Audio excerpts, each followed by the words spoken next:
skates. Like Helen Keller on roller skates on a flatbed truck driven by Stevie Wonder. Ain't no way in hell.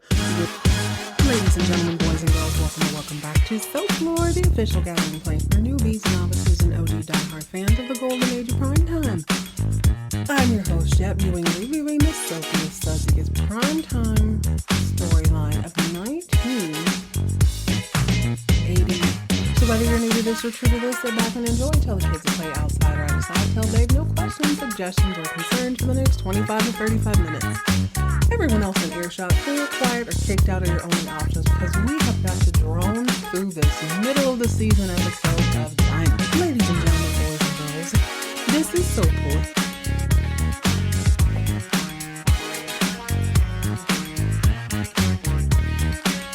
Hello, gorgeous. Welcome back to another exciting edition of Soap Fiends. We're back in the Mile High City, checking in on the Carrington Kirby clan and all of their slow-paced shenanigans. Let me shake it all off. Let me just be really real here for a second. It ain't always pedal to the metal. It ain't always gonna be this just bombs bursting in air type situation. These episodes were not bad. I decided today I was going to go ahead and watch 2 in a row of Dynasty so that we can plow through. We're entering into the parts of the series where the seasons are longer and I don't want to droll on for too long. So I'm going to trust Dynasty to do what they do. They are showing up gorgeous. They're looking fantastic, but we are definitely on the slow burn bin just a little bit. Still some excitement. As I've stated before, I really do think season 4 and season 3 are all about those bit players. Adam and Kirby their backs must be extremely sore. Kirby's pregnant, so you know she's already irritated, but they're kind of carrying this episode.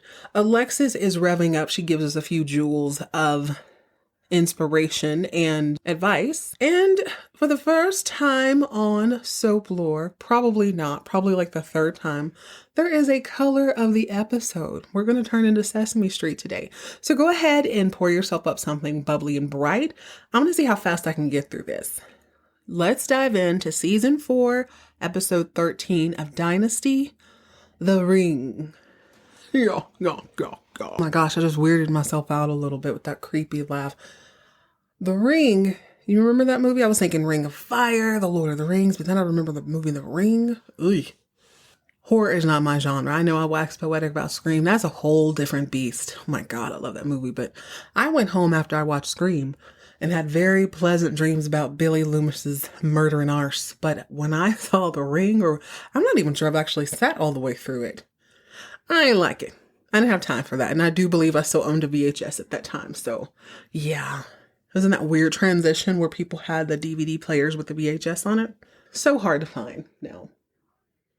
But if you run across one, remember, you can always go to your local library if you're here in the US. I don't know how it works in other parts of the world. And you can still rent movies like it's Blockbuster. I totally forgot that was still an option. But if you want to catch up on any of these old soap operas, I'm betting money they are there. Just found them at my local one. Do yourself a favor and go peek in. Now, I know I just told you to watch these. And then I also told you that this episode droned on. It's just that sometimes you got to go through these slow, painful things. I guess, what do you do? What do you call that? Fundamentals. You got to go through the reps. There has to be an obligatory breakup. There has to be an obligatory makeup. Seems like you got to have a wedding or a birth every single season.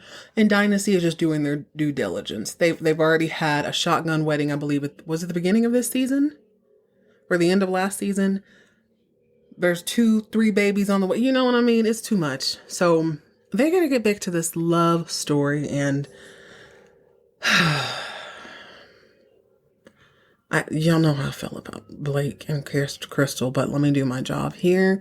Blake and Krystal are enjoying a fabulous time in Rio de Janeiro, all on the filibuster's bill. He has a hotel down there. His staff is gorgeous. They come showing up in chartreuse. Chartreuse is one of my favorite colors. I just don't see it enough. Chartreuse is not the color of this episode, but just know that the guest services crew, they show up with music. They show up with fresh fruit. I don't know what you would call him. He's not the major domo. Was it the same thing in a hotel? I don't really know who he is, but his name is Joaquin. And Joaquin assures the freshly, newly re-weds that anything they need, anything at all, they just reach out to him. Now they're swimming in this gorgeous villa. It has its own private pool. And the long and short of it is, oh, aren't you so happy we're in love again? Kiss, kiss. Let's get wet. Kiss, kiss. Let's put on fine clothing and walk through this very uninsulated living room. Clink, clink, blah, blah, blah. They swim. I'm assuming they do Rio de Janeiro things. Then they come back dressed to the nines. And it just reminded me of what you look like at Thanksgiving. Some people have adopted the sweatpants, like the casual thing at Thanksgiving. Some people still feel the need to dress to the nines and sit around their grandmama's kitchen. That's what Krystal and Blake are doing. They are dressed to the nines. Krystal comes into the room saying, oh my gosh, you're such a good tangoer. Let me tell you something. You should never judge a book by its cover, but sometimes when you get to be a grown woman like myself, listen, I'm judging. I'm going to tell you something right now. If I don't know nothing else, I know that Blake Carrington tangos like Helen Keller in roller skates. Like Helen Keller on roller skates on a flatbed truck driven by Stevie Wonder. Ain't no way in hell you can tell me this man has any rhythm whatsoever. And I know that's for a fact. Now, that was my premonition. That was my thought as she said that. They then begin slow dancing in the living room, and I couldn't even hear the dialogue over the internal counting in their head. It's 1, 2, 3, 1, 2, 3. Sway, sway, pause. Sway, sway. I know he's a terrible dancer because they don't even talk in the shifting of feet. So if they're 1, 2, 3, you're so lovely. 1, 2, 3. Thank you, Krystal. 1, 2, 3. I want a baby. Music stops. Blake's like, what are you talking about? I want a baby. Krystal's telling him, dude, I'd like to try again. We're reconnected again. I really want us to have something that comes from us. Not to say that the other children are not going to be loved as if they are biologically birthed from her. All she's saying is, I want to give it another try. And here we go with Blake being obtuse again. And I realized on this episode why I just never buy their whole lovey-dovey relationship. There is really no real intimacy here. I would say Krystal has had much deeper conversations with almost not that Dynasty gets deep, but she's had deeper conversations with almost everybody on the show, except for him. They might talk slowly and reminisce about how they met and why their affections are so pure and everlasting. But when she says, sir, I really want something that comes from the love we make, he's like, well, don't even worry. There's like 3 kids crawling around. Well, it'll be 3 soon. Kirby's about to have a baby and we can treat that one like our own. Sir, you're not hearing what she said. That's not what she said. But never mind that. Let Blake be Blake, because the rest of the crew, or the family, if you will, is on pause during this whole honeymoon situation. Not that it's a problem, but Dynasty does a lot of telling us versus showing us, which is where we get the whole cleanup on aisle 1, 2, 3, or 4.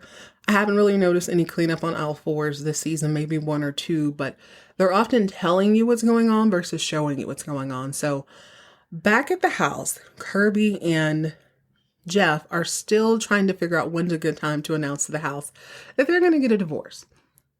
Granted, this is going to look odd because they had such a quick little shotgun wedding. There's been a lot of things happening. Krystal left, back, Joseph died, Kirby became pregnant, she and Jett, you know what I'm saying? It's a lot. So I can understand that announcing this sudden divorce would seem a little bit out of the blue.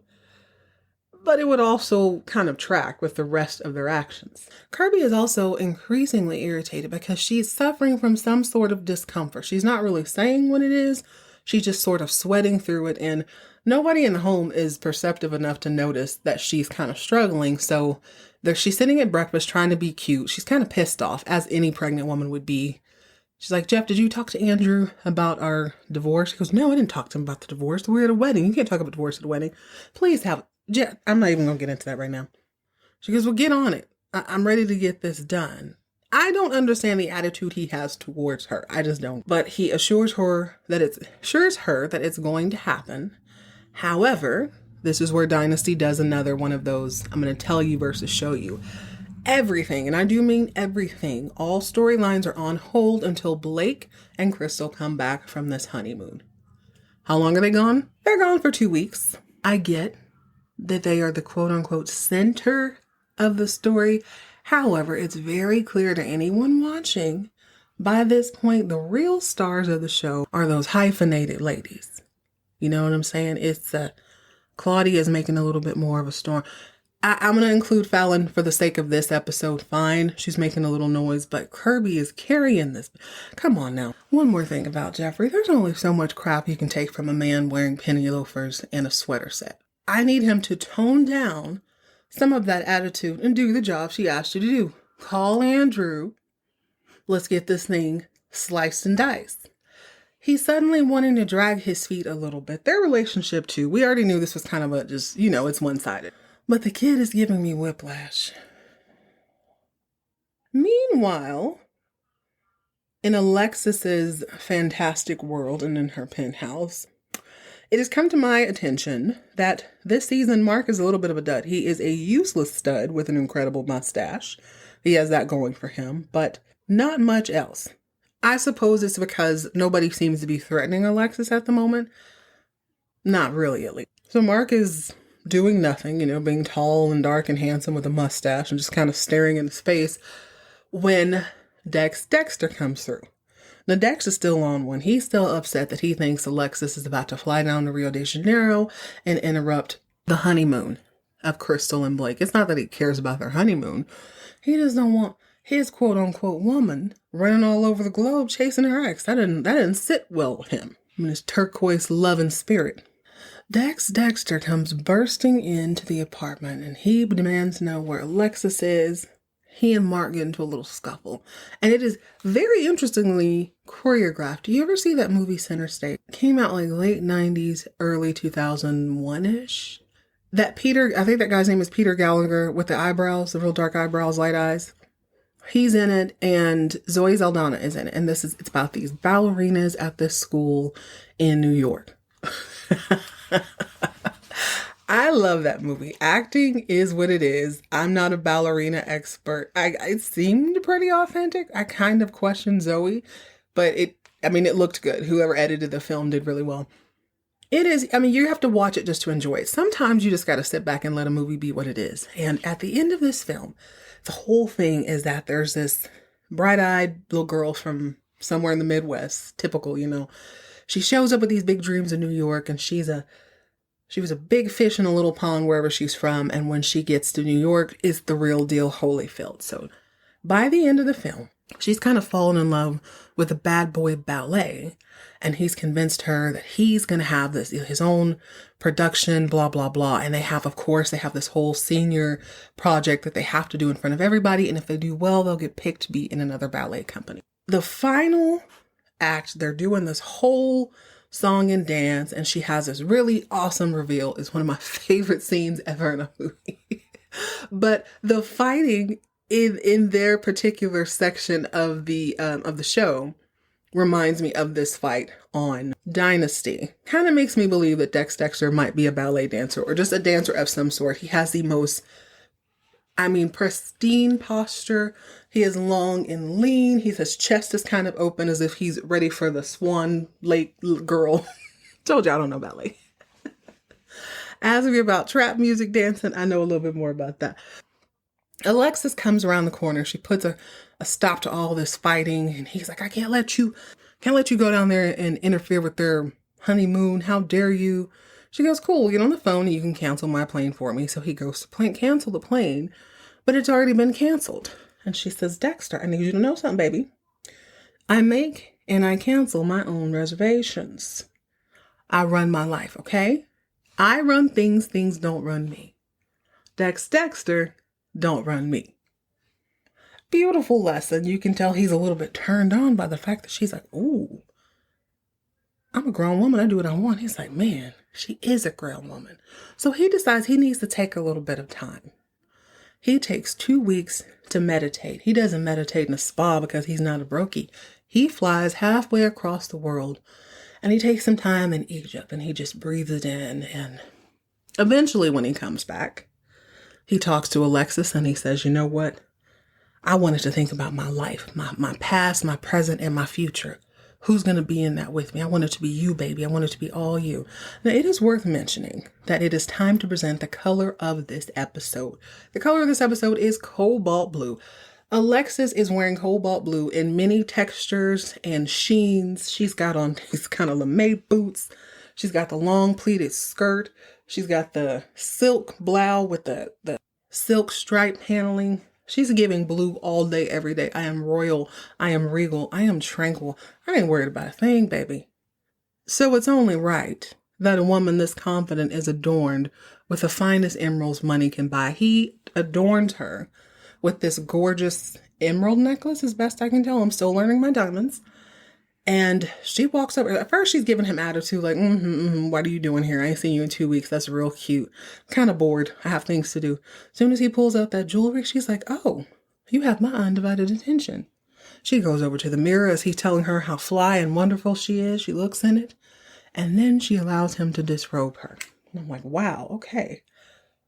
Insight there. If you want to talk to Alexis, you need to bring diamonds and pearls.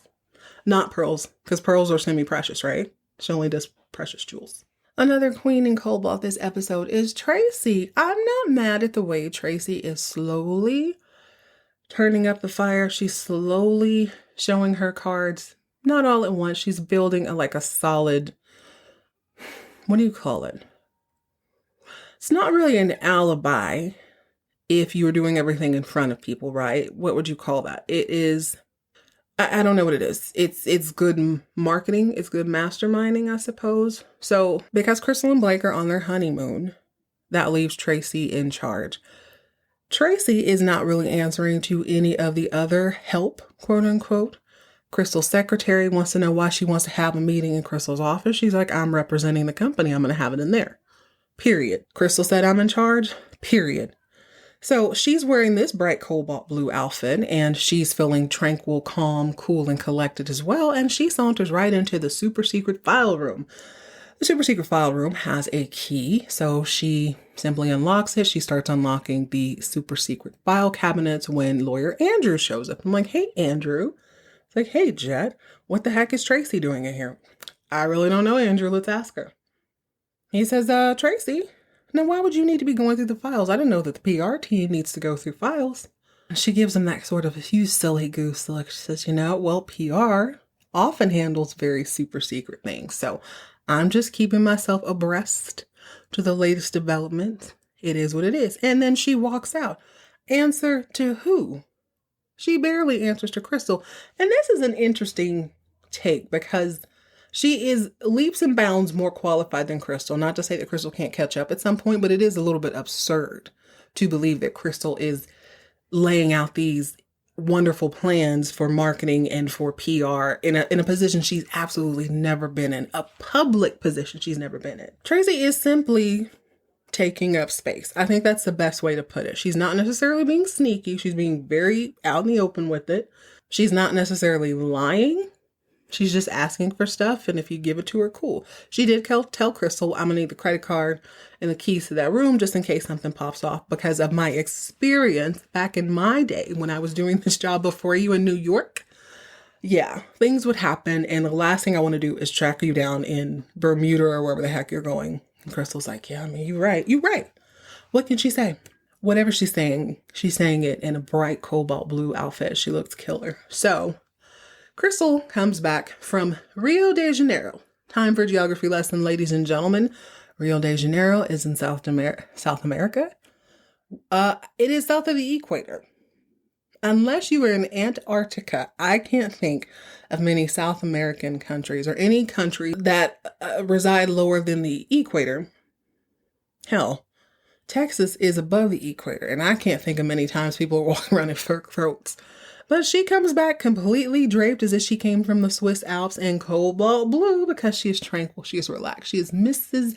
Krystal Carrington in cobalt blue, ready to take the throne again. And they're met at the airport, she and Blake, by Peter and Fallon. The next episode is a little bit more about Peter de Villbuster a little bit, but he is sprinkled within this not really much going on. So he sent over this kid Ernesto from Rio de Janeiro, and Ernesto is him. He is the designer of all designers, humble. You can tell he takes pride in his work, and he is absolutely just razzle-dazzle Fallon with his design. So they're really eager to start the annex for La Mirage. And she notices that it's a little bit pricey, but she's not worried because she knew she was going to talk to her dad once he got back from Rio de Janeiro. And Ernesto's like, I'm really happy, really proud to jump on this. Unfortunately, I won't be able to like stay in the States and work on it. I have other things to handle, but it's been wonderful working with, like, really great guy.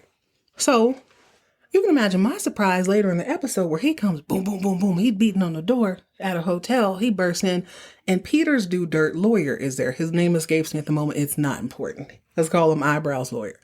So Eyebrows Lawyer is like, what do you want, Ernesto? Ernesto's like, yo, there's people downstairs looking for Peter. I'm looking for Peter. Where's the rest of my money?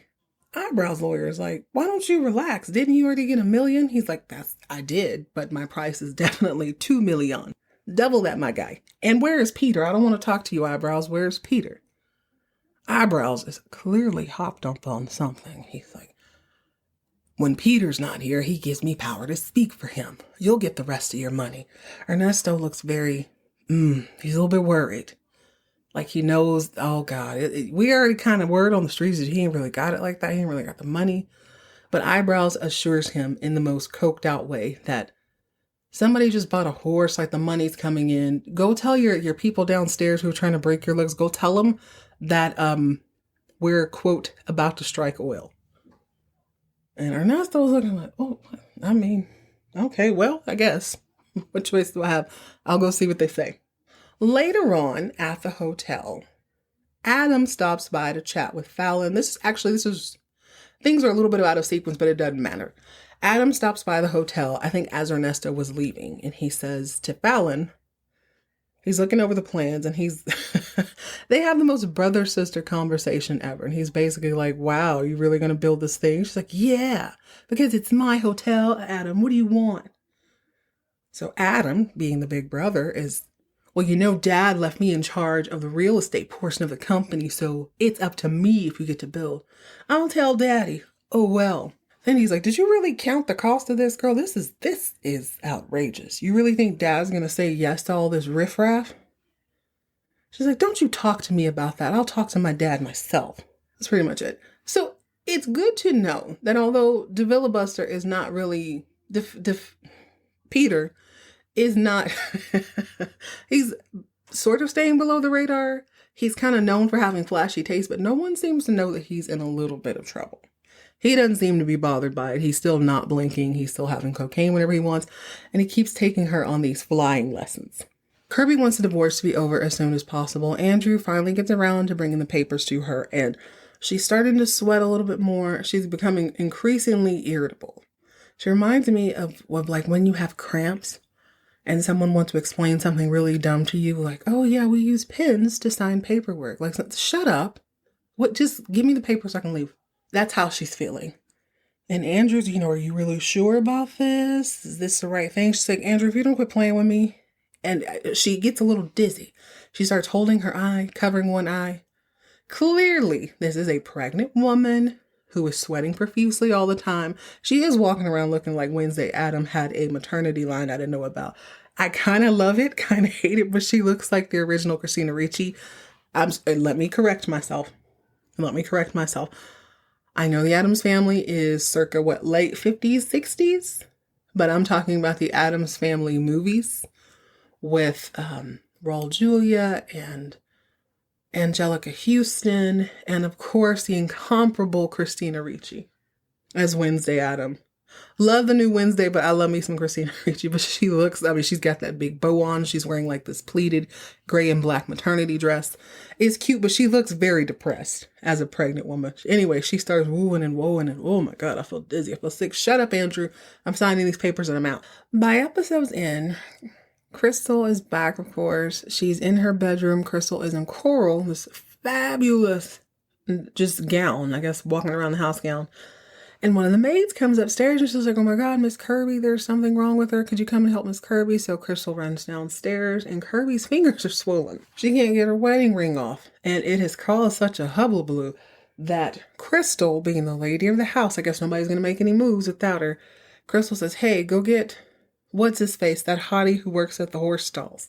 Go get him, tell him to bring some gold cutting tools. I was annoyed. I'm like, what happened to you, Colby? You couldn't buy Kirby a real ring? I know it's just her wedding band, and I'm sure she had a Zsa Zsa ring, but it escapes me at the moment. Anyway, her finger is quote unquote swollen. So Hottie, who is supposed to be wearing a shirt, he's wearing a shirt this time. He comes in and he's working on the ring, and the maids are all surrounding her, Krystal and Coral surrounding Kirby, and they go slice, slice, slice. Eventually, they cut the ring off. And then the camera pans in on Kirby's hands, and she goes, my fingers, they're swollen. They're clearly a man's hands. I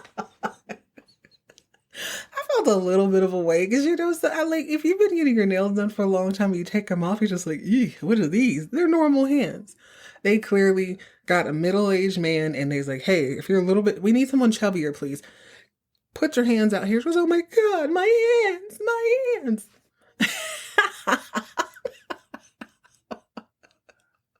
We gotta come up with a phrase for that. The Dynasty double. Dynasty does not give a damn about a stunt double. I said that a couple episodes back. They don't care.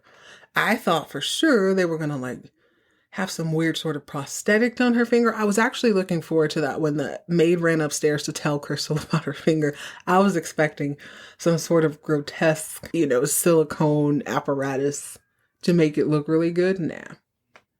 Or just like, hey, where's that chubby guy from lighting? Bring him in here. Go ahead, take a picture of his hands. Okay, last little bit. You know how all of these babies are rich? That means rich babies have kind of round-the-clock care, and their parents or step-parents kind of jump in when they can. So baby Danny, who we don't hear a lot of fuss about, not really. I mean, we hear his name, but you don't really see him do anything wild. Baby Danny is at his daily park appointment, and for whatever reason, Claudia has time that morning. She decides to stop by, and she's chatting with Danny's nanny, and this gentleman comes by, and he's like, hi, Danny, good to see you this morning, and Claudia doesn't think anything of it, but the nanny is looking like, I don't like this. So as he walks off, she's like, man, this dude is, I don't like it. Claudia's like, what is there not to like? She goes, I don't know why he greets Danny by name every single morning. I don't like it. It's not sitting well with me. And Claudia's like, oh, it's no big deal. He probably just heard you say it. And I was thinking, maybe not. I doubt it. He'd have to be awfully close. And that's the nanny's point. He's always lingering. Look at him. He's looking back at it. It's a whole thing. So later on in the episode, Claudia's at work and she gets a call and it's the nanny. She's like, yo, you remember that weirdo I was telling you about? He was just outside. He was like looking up at the apartment. Then he went over and made a call. It was really weird. I'm telling you, in my spirit, I don't feel right about it. So Claudia rushes home. And the nanny tells her the whole spiel again. Like, no, he was just standing there staring up at the building. And Claudia goes, well, I get that that's uncomfortable, but he could have been looking at anything. Maybe he lives in the neighborhood. Maybe that's why you see him. So, you know what I mean? Maybe he works close by. It's not out of the realm of possibility. And the nanny is like, then why was he staring up at the building like that? If he lives here, if he's so familiar with it, why would he just be staring at the window, like looking at me? And Claudia's got a point. Now, here's my thing. These are both valid arguments, and you don't just go willy-nilly calling the cops on random people. You can't just do that. Plus, Claudia is coming from a spot where she has been in the loony bin too many times, and she likes to make sure, that's my impression. Claudia the Stallion wants to make certain that she is saying the right things at the right time. That's why she talks in that measured form, I'm assuming. She talks very measuredly. She thinks very thoughtfully about everything she's going to say. And so she thinks about it for a little bit. And she ends up calling Blake. Like, let me just get a third opinion. Blake's like, absolutely, y'all need to come over to the house. Y'all need to just, or actually I think she goes to the house, to the mansion. And then she calls Blake and he comes home straight away. He's like, no, you absolutely did the right thing. This is, you guys don't feel like you're being put out or anything. I want y'all to be here. There's so much security. Like, you don't have to worry about it. If someone's watching him, they're not going to get him in here. Never mind the fact that baby Blake was kidnapped, right? Am I right? I thought that was a season 3 opener. Maybe I'm wrong. When I tell you, Alexis is so pissed off by this news. I don't even know how she finds out. But she puts back on her cobalt outfit and she storms into Claudia's office to cuss her out.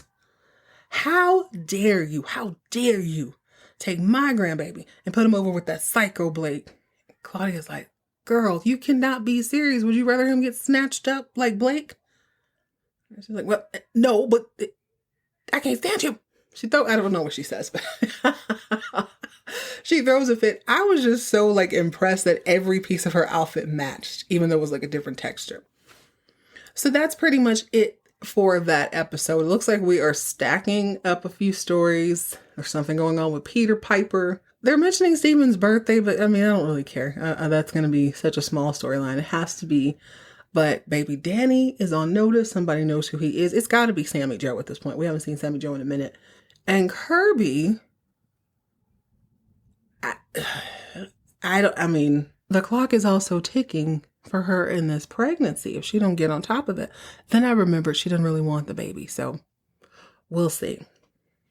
All right, party people, that's it. That's all. Thank you so much for joining me on this fun-filled episode of Soap Lore Correction. This was probably shot in 1983, aired in 1984. Join me next time as we jump back into Dynasty to get this ball rolling a little bit. I just checked, there's 27 episodes. We're going to have to plow through some of these. In the meantime, in between times, remember to book and cancel your own flights. Don't let anybody change your mind unless they bring you some jewels. Stay moisturized, stay hydrated, and keep all of your drama on TV.